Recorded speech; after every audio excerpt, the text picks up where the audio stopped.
Kami bersyukur kepada-Mu ya Tuhan, buat kasih yang besar yang Engkau nyatakan di dalam hidup kami, sehingga kami boleh ada sampai hari ini. Kami boleh beribadah kepada Tuhan. Di dalamnya kami memuji dan memuliakan Engkau Allah kami. Dan saatnya Tuhan, kami relakan diri kami, hidup kami diajar oleh kebenaran firman-Mu. Biarlah setiap kami sadar bahwa kami butuh akan firman Allah.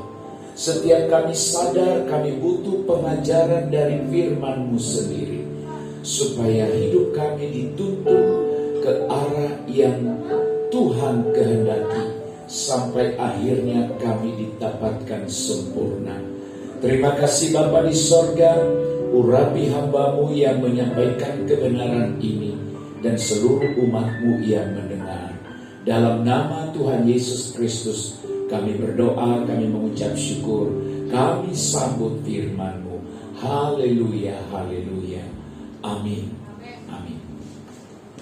Salam sejahtera bagi kita, Bapak Ibu jemaat yang terkasih di dalam Kristus. Mari kita membuka hati kita, sediakan hati kita untuk firman hari ini dengan judul Ketulusan dan Kemurnian Hati. Ketulusan dan kemurnian hati.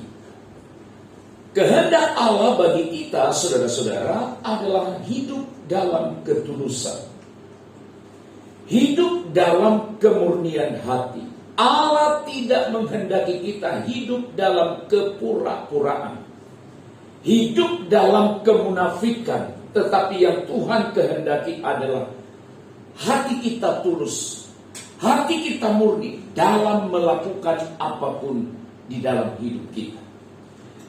Kebenaran firman Allah kita baca dalam 2 Korintus pasal yang pertama ayat yang ke-12. Demikian firman Tuhan. 2 Korintus pasal yang pertama ayat 12. Inilah yang kami megahkan, yaitu bahwa suara hati kami memberi kesaksian kepada kami bahwa hidup kami di dunia ini, khususnya dalam hubungan kami dengan kamu, dikuasai oleh ketulusan dan kemurnian dari Allah, bukan oleh hikmat duniawi, tetapi oleh kekuatan kasih karunia Allah. Amin. Di judul atau tema khotbah hari ini, 2 kata penting untuk kita pahami sebelum kita melanjutkan pembahasan firman ini, yaitu ketulusan dan kemurnian. Ketulusan dari kata tulus. Tulus itu artinya sungguh dan bersih hati. Sungguh dan bersih hati, atau benar-benar keluar dari hati yang suci, tidak pura-pura, ikhlas. Itulah artinya tulus. Ketulusan artinya kesungguhan dan kebersihan hati. Berarti yang Tuhan inginkan dari kita adalah tulus, tidak pura-pura, ikhlas, mengalir dari hati yang paling suci atau hati yang paling dalam. Lalu kata yang kedua adalah kemurnian, dari kata murni. Murni itu artinya tidak bercampur dengan unsur lain. Itu artinya murni. Kemurnian artinya keaslian, kesucian. lalu dikaitkan dengan hati kita. Karena apa yang kita percakapkan, apa yang kita katakan, apa yang kita lakukan, semua itu berasal, diolah pertama sekali di dalam hati kita. Berarti apa yang ada di dalam hati kita, itulah yang akan keluar atau yang akan diekspresikan dalam hidup kita, yang akhirnya bisa dilihat oleh orang lain. Bapak Ibu yang terkasih di dalam Tuhan, Rasul Paulus menyebutkan satu kata yang luar biasa, yaitu megahkan. Inilah yang kami megahkan. Inilah yang kami banggakan, yang kami kagumi. Apa itu saudara-saudara, sampai Paulus berkata kami memegahkan? Bahwa apa yang mereka lakukan, apa yang Paulus lakukan terhadap jemaat yang ada di Korintus itu didasarkan pada atau dikuasai oleh ketulusan dan kemurnian dari Allah. Saudara sekalian, segala sesuatu yang diberikan, yang dilakukan dengan tidak tulus dan dengan tidak murni, Bapak Ibu saudara-saudara, tidak akan bermanfaat, tidak akan berguna. Maka dari itu saudara-saudara, diperlukan ketulusan, diperlukan kemurnian hati dalam memberi dan dalam melakukan segala sesuatu. Allah menghendakinya. Saudara, menyanyi harus dengan tulus, tidak boleh pura-pura. Saudara, melayani harus dengan tulus, tidak boleh pura-pura. Sebab kalau tidak tulus, kalau tidak murni, tidak bermanfaat, tidak berguna.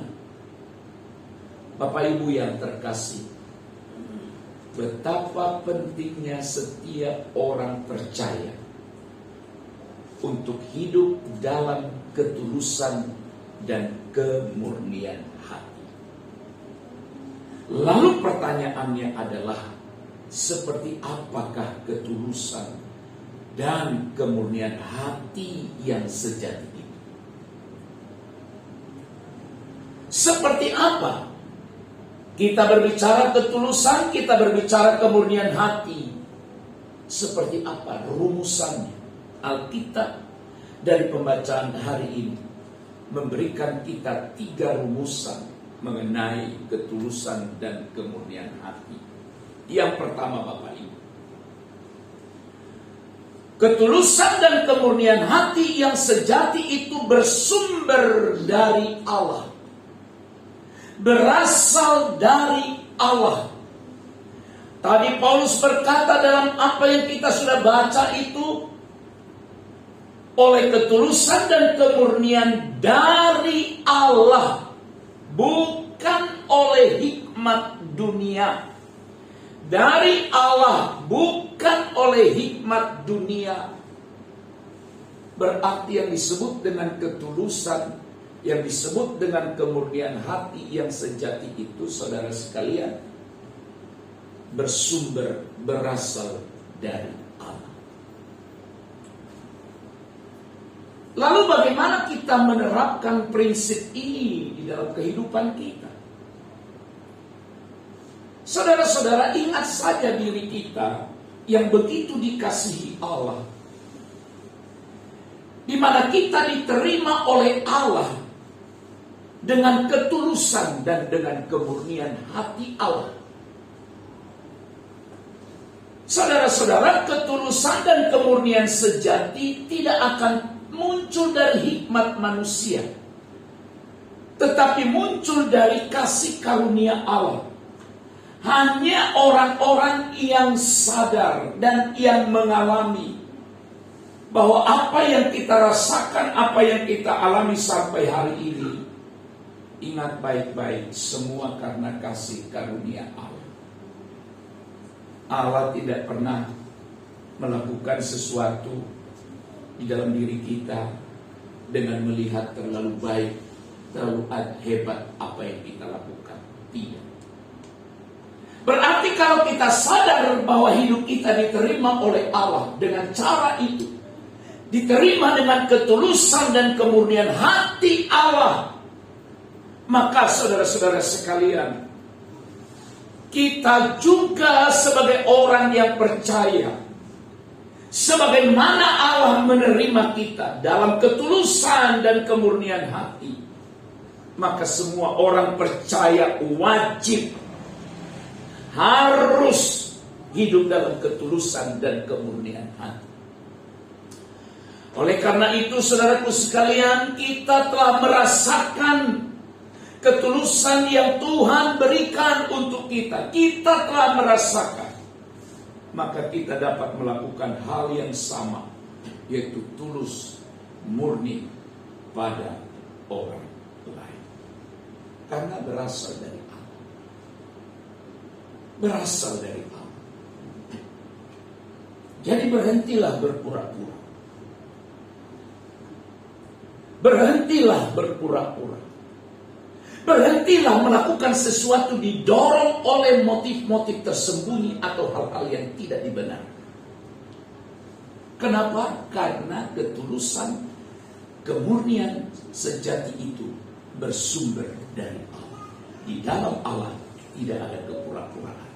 Di dalam Kristus tidak ada kepura-puraan. Sebagaimana Allah dalam Kristus telah menerima kita, menerima hidup kita dalam kemurnian dan dalam ketulusan, maka kita juga wajib hidup dalam ketulusan dan kemurnian hati. Memang harus diakui, saudaraku sekalian, bahwa pada prinsipnya, pada umumnya manusia memiliki kecenderungan egois, kecenderungan mementingkan diri sendiri, dan memikirkan jika melakukan sesuatu apa keuntungannya bagiku. Selalu itu yang kita pikirkan. Itulah egois manusia. Itulah sifat mementingkan dalam diri manusia. Segala sesuatu yang dilakukan selalu akan ditanya, apa untungnya bagi saya? Sekarang saya mau tanya Bapak Ibu, kira-kira Tuhan pernah berpikir demikian tidak? Dilakukan sesuatu kepada kita lalu Tuhan bertanya, apa untungnya bagi? Apa untungnya bagi Allah? Saudara-saudara, maka dari situ kita renungkan baik-baik ya. Kristus itu mati di kayu salib. Untungnya bagi dia apa? Allah itu memberikan anaknya satu-satunya, Yesus Kristus. Pertanyaannya, untungnya bagi dia apa? Kalau kita berkata, ya untungnya supaya kita ditebus. Keselamatan itu untuk siapa? Dan ada untungnya bagi Allah. Tapi Allah lakukan itu. Tapi yang Tuhan mau dari kita, kalau dia sudah memberi, sudah berkorban bagi kita, maka selayaknya kita memuliakan Allah di dalam Kristus Yesus. Saudara-saudara, kita selalu bertanya, apa untung? Kalau aku ke gereja, untungnya apa? Kalau aku memberi, berkorban bagi pekerjaan Tuhan, untungnya bagi aku. Ketika kita bertanya dan selalu bertanya, dan selalu diawali dengan pemikiran-pemikiran seperti itu, untungnya bagi saya apa, untungnya bagi saya apa, itulah sifat egoisme manusia yang selalu mementingkan diri sendiri. Saudara-saudara, maka dari itu perlu kasih Tuhan agar kita dapat melakukan sesuatu dengan tulus. Hanya dengan kasih Allah yang meliputi hati kita, maka kita akan rela melakukan segala sesuatunya dengan ketulusan dan kemurnian hati. Yang kedua, ketulusan dan kemurnian hati yang sejati itu dapat membangun hubungan yang lebih baik dengan sesama. Paulus tadi ungkapkan kebenaran ini dalam hubungan dia dengan jemaat di Korintus. dapat membangun hubungan yang baik dengan sesama. Saudara-saudara, ketulusan dan kemurnian hati akan mendatangkan kesukaan bagi semua orang. Apakah dia orang percaya pada Kristus atau tidak percaya pada Kristus. Dan saudara pasti bisa membedakan, pasti bisa menilai. Ada orang memberi, menolong saudara, pasti saudara tahu ini diberikan dengan tulus, dengan murni, atau dengan kepura-puraan, atau ada unsur lain. Apakah dia memberikan itu dengan keikhlasan? Pasti kita tahu. Nah saudara-saudara, setiap orang yang berbuat sesuatu kepada kita dengan kepura-puraan, maka tentu saja saudara tidak akan pernah nyaman untuk menerimanya. Tapi ketika orang memberi kepada kita, segala sesuatunya apa yang diperbuat dilakukannya kepada kita dengan baik, maka akan terjalinlah hubungan yang baik dengan mereka. Bantu seseorang dengan ketulusan dan kemurnian hati. Kalau tidak, tidak usah. Gak ada artinya. Lakukan segala sesuatu dengan ketulusan. Memang sekarang ini ada banyak orang pura-pura menolong kalau kita kecelakaan atau kalau kita terjatuh. Pura-pura sekarang banyak. Apalagi orang yang terjatuh itu sedikit kurang sadar, dalam arti sudah terjatuh. Lalu orang berpura-pura menolongnya. Memang masih ada yang murni menolongnya. Tapi ditemukan juga tidak sedikit orang berpura-pura menolongnya. Apalagi korban itu terjatuh tidak sadarkan diri, maka orang segera menolongnya. Memang dia tolong orang itu, tapi dia lain juga dipikirkannya. Apa yang bisa kuambil dari orang yang setengah sadar ini? Apakah uangnya ada, apakah dompetnya, atau barang yang lain bisa diambil dan diselamatkan. Dan itu tidak sedikit orang melakukannya. Berarti saudara-saudaraku sekalian, di balik tindakannya itu tidak dilakukan dengan ketulusan dan kemurnian hati. Tetapi ada unsur lain, bercampur dengan unsur lain. Hanya supaya dia orang dia baik, tapi motivasi tersembunyi dia lakukan sekaligus mengambil keuntungan pada orang yang sudah terjatuh. Saudara sekalian, setiap orang di sekitar kita akan mengetahui apakah yang kita lakukan untuk mereka itu tulus atau tidak. Atau ada maksud-maksud tersembunyi. Jadi saudara-saudara, hubungan kita dengan seseorang akan lebih baik ketika kita bersedia membantu mereka dengan ketulusan dan kesucian hati. Ketulusan dan kemurnian yang dirasakan akan membuat hubungan dengan sesama menjadi semakin baik. Tapi barangkali Bapak Ibu berkata, saya tulus membantu dia, saya murni hati saya membantu dia, tapi dari belakang dia mencelakakan saya. Aku tulus melakukannya. Tidak apa-apa, gak ada masalah. Bagian terpenting dari kita sudah kita lakukan. Hukum Allah sudah kita lakukan. Apa itu? Lakukan segala sesuatu dengan ketulusan dan kemurnian. Hukum itu sudah kita lakukan. Tapi kita sudah berbuat baik kepada seseorang, lalu dia celakakan diri kita dari belakang. Itu unsur yang lain yang Tuhan tidak kehendaki dalam diri kita. Tapi hal itu tidak boleh menyurutkan hati kita untuk terus berbuat baik sesuai dengan kebenaran Alkitab. Jadi saudara-saudara, ketulusan dan kemurnian hati akan dapat membangun hubungan yang lebih baik dengan sesama. Yang ketiga terakhir, ketulusan dan kemurnian hati dapat membuat kita melayani sesama dengan lebih baik. Tadi hubungan kita dengan orang lebih baik. Yang ketiga adalah kita dapat melayani mereka dengan baik. Saudara-saudara, ketulusan seperti inilah yang membuat Paulus dapat melayani sesama dengan lebih baik di jemaat Korintus. Sesuai dengan kebutuhan jemaat itu, dia melayani mereka dengan ketulusan hati. Sebagai pendeta, sebagai hamba Tuhan, saya belajar untuk melakukan tugas pelayanan ini dengan ketulusan dan kemurnian hati. Saya melakukan ini dengan baik, melakukan ini dengan motivasi yang benar di hadapan Allah. Tapi bagaimana kalau orang yang dilayani tidak merespon dengan baik? Saya ulang kalimat yang di awal, tidak ada persoalan.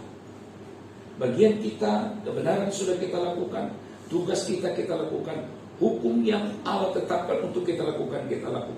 Tapi kalaupun pada akhirnya orang yang kita layani, sudah kita layani dengan baik, sudah kita layani dengan maksimal, masih tetap juga tidak memberi hati, bahkan juga tidak mendukung, tidak masalah. Saya berprinsip bahwa kebenaranlah yang harus kita lakukan. Karena sama, Kristus saja sudah mati bagi kita. Mati. Apakah semua orang yang sadar dan tahu bahwa Kristus itu telah mati bagi dia? Apakah semua orang menyembah Tuhan? Apakah semua orang menghormati Kristus? Padahal Kristus sudah mati dan memberikan nyawanya. Apakah mereka semua manusia menghormati Tuhan dengan sungguh-sungguh? Jawabannya tidak. Tuhan saja diperlakukan seperti itu, apalagi saya, apalagi kita. Jadi saudara-saudara, ini juga menjadi hal yang akan terjadi jika kita melayani dengan ketulusan.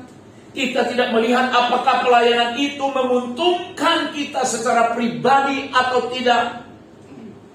Tapi fokusnya adalah apakah pelayanan kita menjadi berkat bagi orang yang kita layani. Firman Allah berkata, lakukanlah segala sesuatu seperti untuk Tuhan.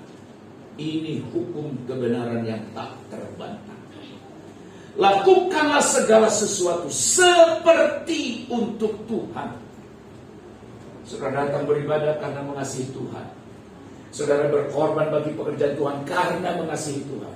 Saudara terlibat dalam pelayanan karena mengasihi Tuhan. Maka saudara akan sangat nikmat, sangat enjoy, sangat bahagia melakukan segala sesuatu yang Tuhan perintahkan pada kita. Bapak Ibu Saudara sekalian, firman hari ini ingatkan kita. Apa yang Tuhan ingatkan kepada kita, agar kita sungguh-sungguh memiliki ketulusan, kemurnian hati dalam apapun yang kita lakukan, dalam pikiran kita, dalam percakapan kita, dan dalam apa yang kita lakukan. Tapi ingatlah baik-baik bahwa kemurnian atau ketulusan hati yang sejati itu bersumber dari Allah. Dan yang kedua, kemurnian atau ketulusan hati sejati dapat membangun hubungan yang baik dengan sesama. Hubungan kita dengan sesama menjadi lebih baik karena kita melakukannya dalam ketulusan dan dalam kemurnian. Dan yang terakhir, kemurnian atau ketulusan hati yang sejati dapat membuat kita melayani dengan baik karena didorong dan dimotivasi bukan apa untungnya bagi saya, tetapi apakah pelayanan yang kulakukan menjadi berkat bagi orang dan menjadi kemuliaan bagi Tuhan. Hiduplah dalam ketulusan dan kemurnian hati. Bersama dengan Tuhan, kita pasti mampu melakukannya. Amin. Kami bersyukur kepadamu ya Tuhan buat firman yang sudah mengajar kami dan mengingatkan kami pada hari ini. Bahwa sesungguhnya kami hidup dalam dunia ini bukan sekedar hidup, bukan sekedar melakukan sesuatu. Tetapi perlu motivasi-motivasi yang menggerakkan kami melakukan segalanya. Firman Allah hari ini mengajar kami supaya kami hidup dalam ketulusan dan kemurnian hati. Sebagaimana Kristus Tuhan telah memberikan kepada kami, telah melakukan segala sesuatu dalam ketulusan dan dalam kemurnian. Biarlah kami meneladani kasih Tuhan dalam hidup kami. Sehingga dengan demikian hubungan kami dengan yang lain menjadi lebih baik. Pelayanan kami pun menjadi lebih efektif. Terima kasih Tuhan, Engkau memberkati umat-Mu yang sudah mendengarkan firman ini. Termeterai oleh kuasa Roh Kudus. Sehingga setiap kami sungguh-sungguh dan rindu untuk melakukannya. Dalam Kristus Yesus kami berdoa mengucap syukur. Haleluya. Amin.